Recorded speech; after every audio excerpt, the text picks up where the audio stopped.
హైదరాబాద్ లో 11 ఎకరాల ప్రభుత్వ భూమిని హైడ్రా కాపాడింది. వీటి విలువ 1650 కోట్లుంటుందని అంచనా.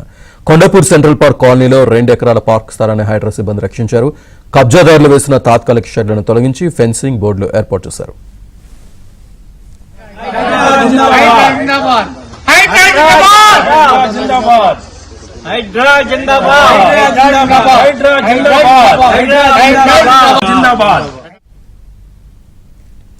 ప్రగతి నగర్ లో 9 ఎకరాల ప్రభుత్వ భూమిని హైడ్రా సిబ్బంది కాపాడారు. ప్రజావాణి ఫిర్యాదుల ఆధారంగా చర్యలు తీసుకున్నారు. హైడ్రా పనితీరుపై స్థానికులు హర్షం వ్యక్తం చేస్తున్నారు.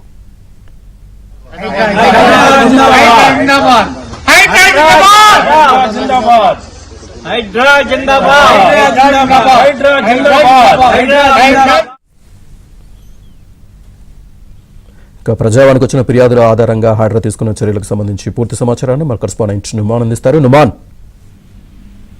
శ్రీనివాస్, ప్రజావానికి వచ్చినటువంటి ఫిర్యాదుల ఆధారంగా ఇటు హైదరాబాద్ నగరంలో 11 ఎకరాల ప్రభుత్వ భూమిని హైడ్రా కాపాడింది. రక్షించిన భూముల విలువ దాదాపు 1650 కోట్ల ఉంటుందని కూడా ఇప్పటికే హైడ్రా అధికారులు అంచనా వేస్తున్నారు.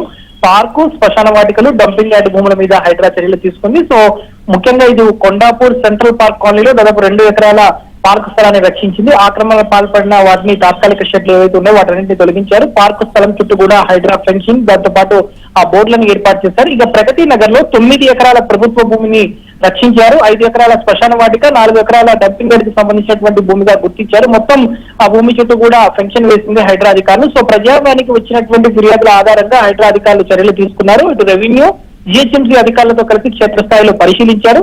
సో హైడ్రా తీసుకున్నటువంటి చర్యల మీద మాత్రం ఉన్నటువంటి స్థానికులు హర్షం వ్యక్తం చేస్తున్నారు. తమ ఎన్నో ఏళ్లుగా ఉన్నటువంటి సమస్యకు ఇటు హైడ్రా ప్రజావాణి ఆధారంగా ఏదైతే తమ సమస్యలకు పరిష్కారం లభించిందంటూ కూడా అక్కడ ఉన్నటువంటి స్థానికులు అయితే హర్షం వ్యక్తం చేస్తున్నటువంటి పరిస్థితి. మొత్తానికైతే ఇటు హైదరాబాద్ నగరంలో దాదాపు 2 ప్రాంతాల్లో 1650 కోట్ల విలువైనటువంటి భూములను, ప్రభుత్వ భూములను హైడ్రా పరిరక్షించిందని చెప్పొచ్చు. Srinivas, right, thank you.